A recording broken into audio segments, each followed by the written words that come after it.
अस्सलाम वालेकुम everyone, welcome back to my YouTube channel. आज मैं आपके साथ शादियों वाला ज़र्दा बनाने की बड़ी ही परफेक्ट रेसिपी शेयर करूंगी। ये बनाना तो बहुत ही आसान है, लेकिन इसमें कुछ ऐसी टिप्स एंड ट्रिक्स होती हैं जिनको हम फॉलो ना करें तो हमारे चावल जो हैं वो मज़ेदार और खिले खिले नहीं बनते। तो बस अपने वीडियो को एंड तक ज़रूर देखना है। चैनल पर नए हैं तो चैनल को सब्सक्राइब कर दें। वीडियो पसंद आए तो इसको लाइक एंड शेयर कर दीजिएगा। चलिए बनाना स्टार्ट करते हैं। आपके पास कोई सा भी गिलास या कप है, आपने उसके साथ इसकी मेजरमेंट कर लेनी है।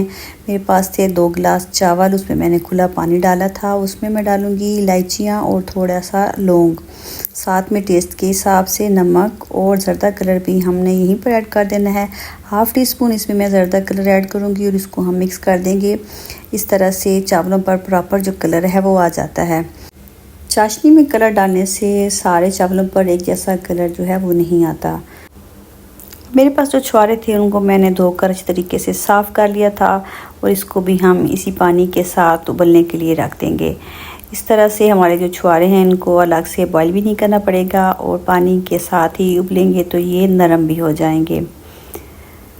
चावल मैंने लिए हैं सेला, 2 गिलास मैंने लिए थे। आपने जितने भी बनाने हो उस हिसाब से आपने एक बर्तन का इंतखाब कर लेना है, उस हिसाब से आपने सारी मेजरमेंट कर लेनी है।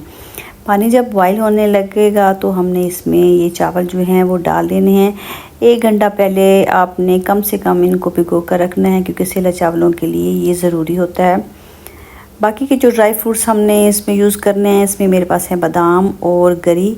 इनको भी हम पानी में थोड़ा सा बॉईल करेंगे तो ये भी नरम हो जाएंगे।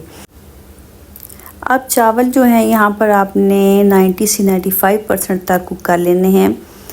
अगर आप 70 या 80% तक इनको कुक करेंगी तो ये थोड़े सख्त रह जाते हैं और चाशनी में जाकर ये थोड़े हार्ड हो जाएंगे। इसलिए आपने इनको यहाँ पर तकरीबन आपने पका लेना है और इनका पानी जो है उनको हमने उंडेल देना है। अब जितने चावल होंगे उतनी ही आपने चीनी का भी इस्तेमाल करना है, लेकिन मैंने इसमें थोड़ा चीनी को देखें कम इस्तेमाल किया। इस तरह से आपके जो चावल हैं वो बहुत ज़्यादा एक्स्ट्रा मीठे भी नहीं बनते और खिले खिले भी बनते हैं। मीडियम फ्लेम पर अब हम अपनी चाशनी तैयार करेंगे। साथ साथ जो हमने चावलों का पानी निकाला था उसको भी आपने खुले बर्तन में फैला कर रख देना है, ताकि जो चावल हैं वो आपस में जुड़े नहीं। अब देखिए चीनी और दूध जो है वो आपस में मिक्स हो गया है और बबल्स बनने शुरू हो गए हैं। यहाँ पर मैंने 4 से 5 टेबल स्पून जो है इसमें घी का इस्तेमाल किए हैं। आपने यहाँ पर देसी घी का भी इस्तेमाल कर सकती हैं और बनस्पति घी का भी इस्तेमाल कर सकती हैं। ऑयल जो है उसको अवॉइड करें। अगर आप ऑयल इस्तेमाल करना चाहती हैं तो इसमें भी आपको कोई मसला नहीं है, आप वो कर सकती हैं। यहाँ पर मैंने इसमें 1 अदद मोटी इलायची, 1 दालचीनी का टुकड़ा और 2-3 बादियान के फूल ऐड कर दिए थे। हमारी चाशनी जो है वो तैयार हो गई थी। उसमें अब हम डाल देंगे चावलों को। आप चाशनी बनाते हुए अपने ये ख्याल करना है कि आपके चावल जो हैं वो अगर ज़्यादा नरम हो जाते हैं तो आपने चाशनी जो है वो मुकम्मल आपने पका लेनी है।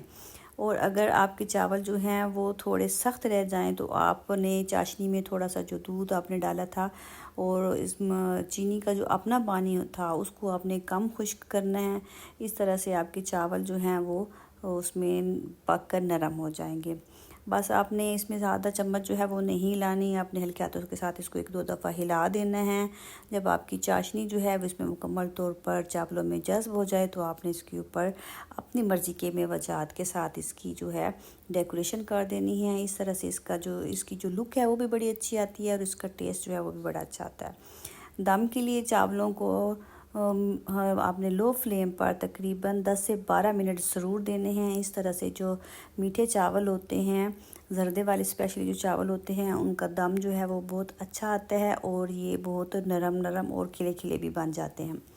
बस 10 से 12 मिनट के बाद मैंने इनको उतार लिया था और अब हम हल्के हाथों के साथ दोबारा से इसमें हल्का सा चम्मच चला देंगे और इसको आपने यहाँ पर फिर ज़्यादा नहीं चम्मच चलाना है, क्योंकि आपके जो चावल हैं वो यहाँ पर रेडी होते हैं और गले हुए होते हैं तो ये टूट सकते हैं।